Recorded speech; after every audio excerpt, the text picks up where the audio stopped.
जब परमेश्वर हम धन्यवाद करते हैं, जब परमेश्वर के गिरफ्त को हम आपको कमिट करते हैं, पश्चाताप करते हैं और कहते हैं पिता परमेश्वर आप बढ़ें और हम घटें, यीशु मसीह के नाम से आमीन।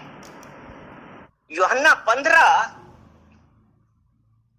क्योंकि अभी हमने कहा कि जो परमेश्वर की संगति में रहता है वो उसके साथ एक आत्मा हो जाता है। क्या मतलब है?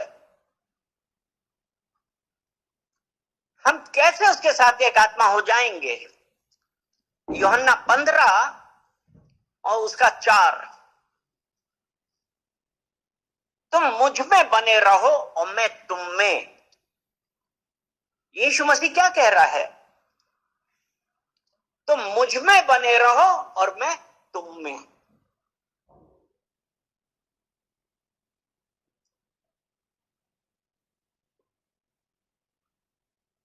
जैसे डाली यदि दाखलता में बनी ना रहे तो अपने आप से नहीं फल सकती, वैसे ही तुम भी यदि मुझ में बने ना रहो तो नहीं फल सकते। यानी कि किसी भी पेड़ में फल आने के लिए सबसे पहले हम क्या करते हैं? बीज बोया। बीज बोने के बाद हमने क्या किया? बैठ गए। क्या किया? हाँ, मतलब उसके बाद हमने उसमें खाद डाली, या बीज बोने से पहले जब भूमि हमने तैयार करी तो खाद डाली, खार पतवार उखाड़ी, जब छोटी छोटी कोपलें आई और उसके साथ अगर जंगली वो भी आ गए, कोपल जब थोड़ी और बड़ी हो गई तो वो हमने सब वो साफ करा। तो वो परमेश्वर क्या कह रहा है कि जो डाली मुझ में नहीं बनी रहती वो नहीं फल सकती। वो परमेश्वर आज आपसे और हमसे यही चाहता है कि हम अगर अपने जीवन में उस परमेश्वर से कुछ चाहते हैं तो हमको उसके अंदर बना रहना चाहिए, उसके वचनों में बना रहना चाहिए। अगर हम पेड़ में पानी नहीं डालेंगे, पेड़ मर जाएगा, सूख जाएगा, मर जाएगा। और आज ऐसे ही हो रहा है।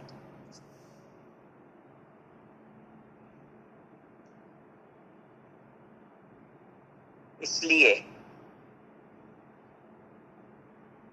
हमारा परमेश्वर के साथ निकट होना, परमेश्वर के साथ निकट होना क्या हमारे परमेश्वर के साथ घनिष्ठता दर्शाती है? हम परमेश्वर के निकट हैं, क्या इसका यह मतलब है हम परमेश्वर के साथ घनिष्ठ हैं? क्या इसका यह मतलब है? नहीं, इसका यह मतलब नहीं है। परमेश्वर के साथ निकटता होना परमेश्वर के साथ घनिष्ठता नहीं दर्शाती है।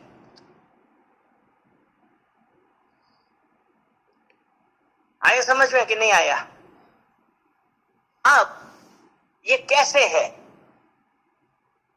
यीशु मसीह के कितने शिष्य थे? 12, ठीक है। और उसमें एक शिष्य ने क्या किया? और धोखा देने से पहले उस शिष्य ने भी जाके कितने लोगों को चंगाई दी हो, जाके परमेश्वर के वचन बताए होंगे। यानी कि वो जानता था लेकिन उसकी परमेश्वर के साथ घनिष्ठता नहीं थी। तो आज अगर हम ये कहते हैं हम परमेश्वर के निकट हैं, अगर हमारी परमेश्वर के साथ घनिष्ठता नहीं है तो हमारा कुछ काम नहीं हो। जिस प्रकार जुडास का क्या था, 30 चांदी के सिक्के में उसने यीशु मसीह को बेच दिया था। 30 सिक्के उसने यीशु मसीह की क्या कीमत लगाई थी। आज हमें और आप में अगर अगर हम ये कहते हैं कि हम परमेश्वर के निकट हैं, वो हमारी परमेश्वर के साथ घनिष्ठता नहीं दर्शाती है।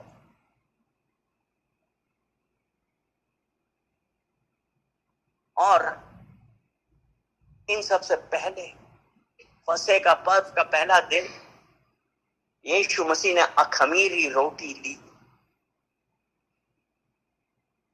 और जब उस पूरा एक हफ्ता अखमीरी रोटी के साथ उनका, अखमीरी रोटी यानी कि जिसमें खमीर नहीं पड़ा,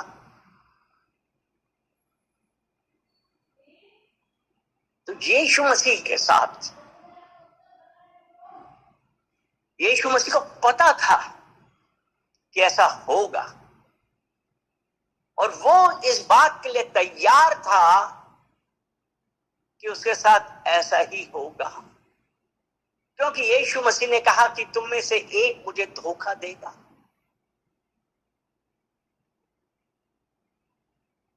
उसके शिष्यों ने पूछा कौन? यीशु ने कहा जो हमारे साथ प्याले में अपनी रोटी डुबोए, और वो था जूडस इस्करियोत। तो आज हमारे साथ क्या हो रहा है? हमारी क्या परमेश्वर यीशु मसीह के साथ निकटता है, घनिष्ठता है? निकटता, घनिष्ठता। आज हमारे ऊपर ये करना, ये डिसाइड करना कि हमारा परमेश्वर के साथ कौन सा संबंध है। हम परमेश्वर के साथ साथ चलते हैं कि परमेश्वर के साथ एक है? क्योंकि अभी जो हमने यूहन्ना 15 में पढ़ा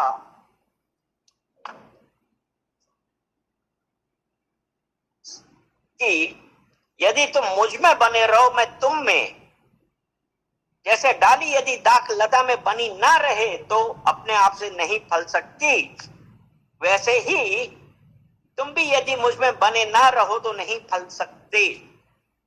और 7 वचन कहता है यदि तुम मुझ में बने रहो और मेरा वचन तुम में बना रहे तो जो चाहो मांगो वो तुम्हारे लिए हो जाएगा।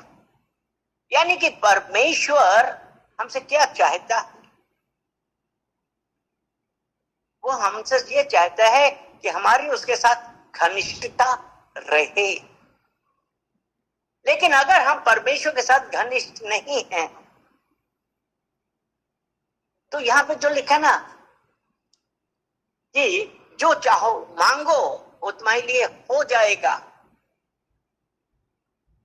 निकट होना घनिष्ठ होने में यही फर्क है। हम निकट हैं तो हम नहीं मांग सकते, अगर हम घनिष्ठ हैं तो हम कह सकते हैं। हालेलुया। कि क्या आप अपने घर से 10 घर दूर कोई आदमी रहता है उसके पास जाके आप कुछ मांग सकते हैं? नहीं।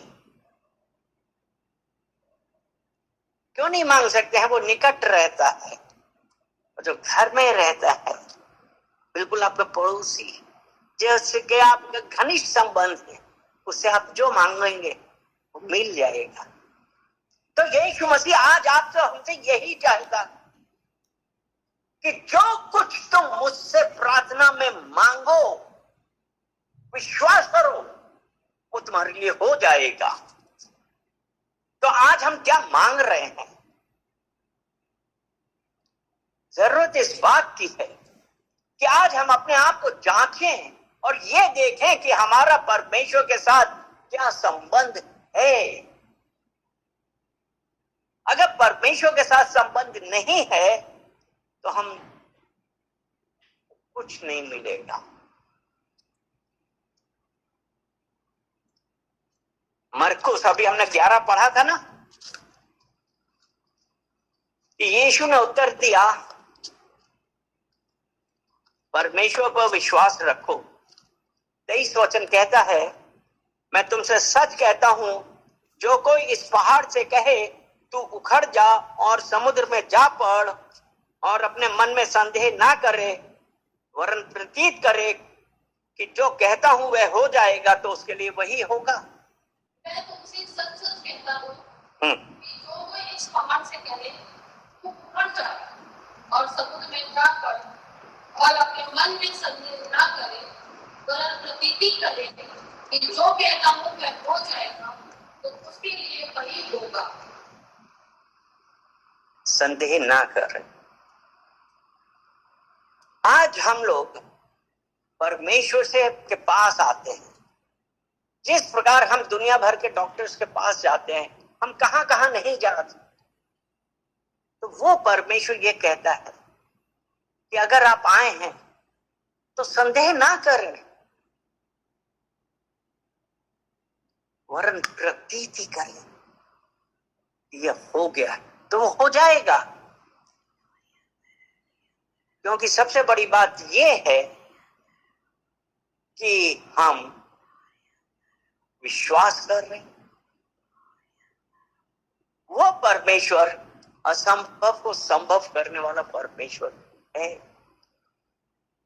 निर्गमन 15 और उसका 26 वचन पढ़ेंगे। यदि तुम अपने परमेश्वर यहोवा का वचन तन मन से सुनो और जो उसकी दृष्टि में ठीक है वही करे और उसकी आज्ञाओं पर कान लगाए, मतलब जो उसकी आज्ञा कान लगा के, मतलब ध्यान दे के सुने। हाँ, आज्ञाओं पर कान लगाए और उसकी सब विधियों को माने और उसकी सब विधियों को माने। तो जितने लोग मैंने ऋषियों को दिए थे वे उनमें से कोई भी एक दिन उसको ना बेचूंगा। क्योंकि मैं तुम्हारा चंगा करने वाला यहोवा हूं। हालेलुया। तो यहाँ पे परमेश्वर ये कहता है कि यदि तू अपने परमेश्वर यहोवा की वाचा को, उसके वचनों को कान लगा के ध्यान से सुनने का है। ये नहीं कि हमने इधर से सुना इधर से निकल गया, नहीं। वो परमेश्वर का वचन कहता है कि जो उसकी विधियों के अनुसार चलो। अब उसकी विधियां क्या है? परमेश्वर ये नहीं चाहता कि हम झूठ बोलें, गाली गलौज करें, चोरी करें, ये करें वो करें, नहीं। क्योंकि परमेश्वर का वचन क्या कहता है? पहला पतरस 1 अध्याय और 15 वचन। जैसा तुम्हारा बुलाने वाला पवित्र है वैसा ही तुम भी अपने सारे चाल चलन में पवित्र बनो। अपने सारे चाल चलन में पवित्र बनो। परमेश्वर ने क्या कहा कि जैसा तुम्हारा बुलाने वाला पवित्र है वैसे ही तुम भी अपने सारे चाल चलन में पवित्र बनो। और 16 वचन कहता है क्योंकि लिखा है, हाँ, पवित्र बनो क्योंकि मैं पवित्र हूं। अपने सारे चाल चलन में बदलना टाइम लगता है, लेकिन कोशिश तो हम कर सकते हैं। कर सकते हैं कि नहीं कर सकते? कोशिश कर रहे थे। परमेश्वर ने कहा है कि मैं तुम्हारा चंगा करने वाला परमेश्वर हूं। भजन संहिता 6 और उसका 2 वचन। हे यहोवा मुझ पर अनुग्रह कर, मैं कुम्हला गया हूं। हे यहोवा मुझे चंगा कर, हड्डियों में बेचैनी है। क्योंकि यहाँ पे क्या कह रहा है कि मैं कुम्हला गया हूं, मेरी हड्डियों में बेचैनी है। हम जब उस परमेश्वर से पुकार रहे हैं, प्रार्थना कर रहे हैं कि हे यहोवा मुझे चंगा कर। बीमारी में आप खुश नहीं रहते हैं, तो ये कह रहा है यहोवा मुझे चंगा कर, मैं कुम्हला गया, सुस्त पड़ गए, कुछ काम करने का नहीं मन करता, मेरी हड्डियों में बेचैनी है, मैं लाचार हो गया हूं।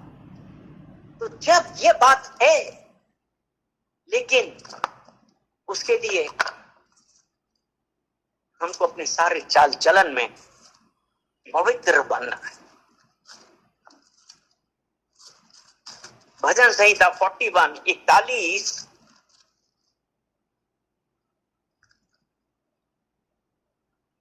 उसका 3 और 4।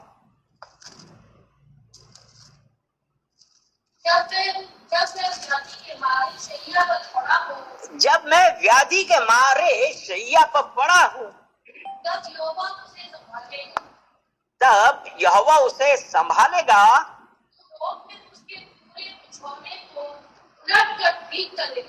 तू रोग में उसके पूरे बिछौने को उलट कर ठीक करेगा। मैंने कहा, यह अनुग्रह कर, मुझको जगा कर, क्योंकि मैंने तेरे विरुद्ध पाप किया। वो यहाँ पे वो क्या कह रहा है? जब वह व्याधि के मारे शैया पर पड़ा, यानी कि हम बीमार हैं, सब कुछ है, हम कुछ करने के लायक नहीं है, तो वो कह रहा है कि तू रोग में उसके पूरे बिछौने को उलट कर ठीक करेगा। अर्थात क्या हुआ इसका मतलब? कि वो उसको पूरी तरीके से चंगाई देगा। बिछौना उलट दिया, यानी कि जो हम बीमारी के मारे पड़े हुए थे उस विषय, अगर परमेश्वर ने बिछौना हटा दिया तो आपको यानी क्या किया? उसने चंगाई दे दी। हालेलुया। तो उसने कहा उसको पूरा बिछौने को उलट कर ठीक करेगा। मैंने कहा, हे यहोवा, मुझ पर अनुग्रह कर, मुझको चंगा कर, क्योंकि मैंने तेरे विरुद्ध पाप किया। वो परमेश्वर से सिर्फ हमको यही मांगना है कि मुझे चंगा कर, मुझे चंगा कर। एक वचन हम और बताएंगे, मलाकी 4 और उसका 2 वचन।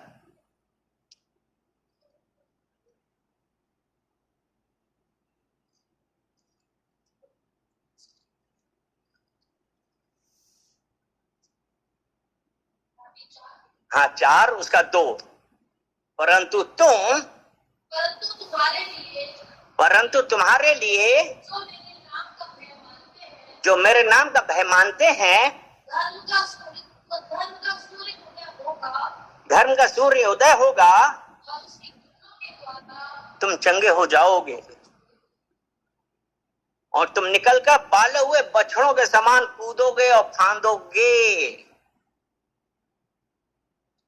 जब हम परमेश्वर के भय में रहते हैं तो उसने कहा, तुम्हारे लिए जो मेरे नाम का भय मानते हैं, धर्म का सूर्योदय होगा। अर्थात वो यीशु मसीह का अभिषेक उतरेगा, उसकी कृपा होगी, तो उसके द्वारा हमारी चंगाई होगी। उसने कहा ना, और तुम निकल कर पाले हुए बछड़ों के समान कूदोगे और फांदोगे। आज हम क्या कर रहे हैं? हमारे लिए जरूरत इस बात की है कि हम उस परमेश्वर के घनिष्ठता बनाए। जब हमारी परमेश्वर के साथ घनिष्ठता है, तब हमारे जीवन में काम होगा। क्योंकि अभी हमने मरकुस 11 के 23 में ये पढ़ा था ना कि इस पहाड़ को कहो जाकर समुद्र में जा पड़े, संदेह ना कर वरन प्रतीत कर। यानी कि कितनी बड़ी पहाड़ जैसी प्रॉब्लम है, लेकिन हमने विश्वास से अपनी चंगाई मांगी। हालेलुया। तो आज जब हम विश्वास से चंगाई मांग रहे हैं, तो वो पैर टेढ़ा क्या या हड्डी कैसी है, परमेश्वर उसको चंगा करेगा। हबाकुक 3:19 में कहता है, यहोवा मेरा बलमूल है, वो मेरे पैरों को हरनी के समान बना देता है और मैं ऊंचे पहाड़ों पे चढ़ जाते हूं। हालेलुया। तो वो परमेश्वर आज आपको और हमको चंगाई देने के लिए बस ये है कि हम उसके साथ घनिष्ठ हो गए। निकट सब कोई आता है, घनिष्ठ होना जरूरी। जब हम घनिष्ठता में चलेंगे, हमारे जीवन में बदलाव आएगा। जो मांगोगे वो हो जाएगा। हालेलुया। चलिए प्रार्थना करते हैं। धन्यवाद धन्यवाद धन्यवाद। पिता परमेश्वर, हम आपका धन्यवाद करते हैं, सारा आदर महिमा हम आपको देते हैं। असंभव को संभव बनाने वाले परमेश्वर, हम आपका धन्यवाद करते हैं। एक एक जन को पिता परमेश्वर हम आपके आगे लेके आते हैं। पिता परमेश्वर, इवन उस बच्ची को पिता परमेश्वर जिसका पैर टेढ़ा है, उसको भी आपके सामने लेके आते हैं, प्रार्थना करते हैं पिता परमेश्वर आपके अद्भुत कार्य की, कि पिता परमेश्वर उस बच्ची के जीवन में आप अद्भुत कार्य करिए, और पिता परमेश्वर उसको अद्भुत तरीके से चंगाई दीजिए, उसके पैरों को सीधा करिए, क्योंकि आपने कहा है मैं तुम्हारा परमेश्वर, असंभव को संभव करने वाला परमेश्वर हूँ। पिता परमेश्वर, मैं यहाँ एक एक जन को, हर देखने वाले, हर सुनने वाले एक एक जन को आपको कमिट करता हूँ, और कहते हैं पिता परमेश्वर आप बढ़ें और हम घटें। इन वचनों के द्वारा पिता परमेश्वर आप हमारे जीवन को बदलने वाले हैं, उसके लिए हम आपका धन्यवाद करते हैं। सारा आदर महिमा हम आपको देते हैं, यीशु मसीह के नाम से।